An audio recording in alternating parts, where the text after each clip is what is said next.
I'm Noah, I'm 25, and I've been doing triathlon for around 3 years. You know, one of the most important things in ITU level short course triathlon racing is a swim.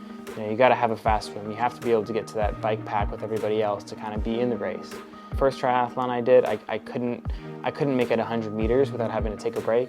And yeah, that first year I went pretty quickly actually, from not being able to swim any faster than like a 2-minute 100 meter. And then after, it was maybe just 6 months, I had brought that time down somewhere in like a 25-minute, 24-minute range. So it was coming down pretty quick, but that's like, you know, initial gains. Since then, you know, the last 4 years total that I've been kind of learning how to swim, I'm down closer to about a 20-minute, 1,500 meter swim and getting closer to where I need to be able to be competitive at that top level.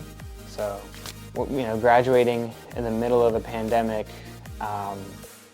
it was pretty clear that, you know, with any kind of races being shut down for a while, that my career was something that was going to take priority. So I took a job as an engineer, worked there for about 1.5 years until decided that I wanted to kind of change career paths actually a little bit. So this was in 2021. Races had kind of come back onto the schedule, and I did a couple really poorly, but definitely got really excited about it again. So what I wanted to do more than anything was just find a group of athletes to train with, like every day.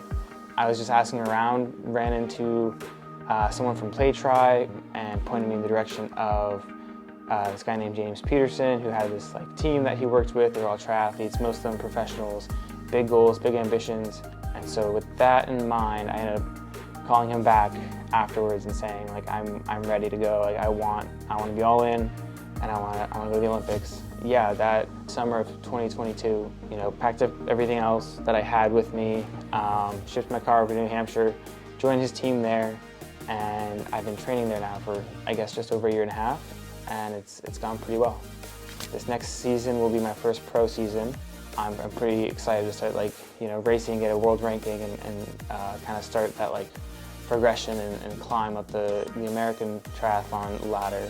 But the more I learned about the professional triathlon world, it was just, everything was so exciting, between the like draft legal intense racing of super sprint, you know, super league, all the way up to just like the grueling endurance of an Ironman race. So there's the Olympic Games in Paris in 2024, but I'm looking more towards 2028 and 2032 because I just don't have the ability just yet. Basically the ranks, and you have to get into the top 5, and you know, if I score any points this year, which I hope I do, that'll put me maybe somewhere in the top 50 or 60. And you know, and then at that point, it's just like every year just working on the skill sets that I don't have. So definitely still a long way to go, but also a lot of progress has been made. So I'm pretty optimistic that things are gonna go well. Yeah. We are about 1 minute away from 1 minute.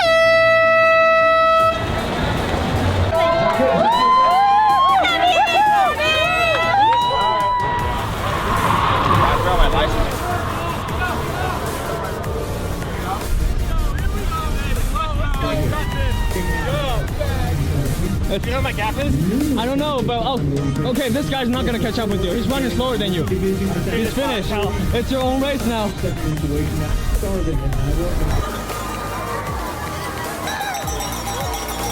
and gentlemen, our first finisher making the turn and heading on home towards the finish line. Fantastic work.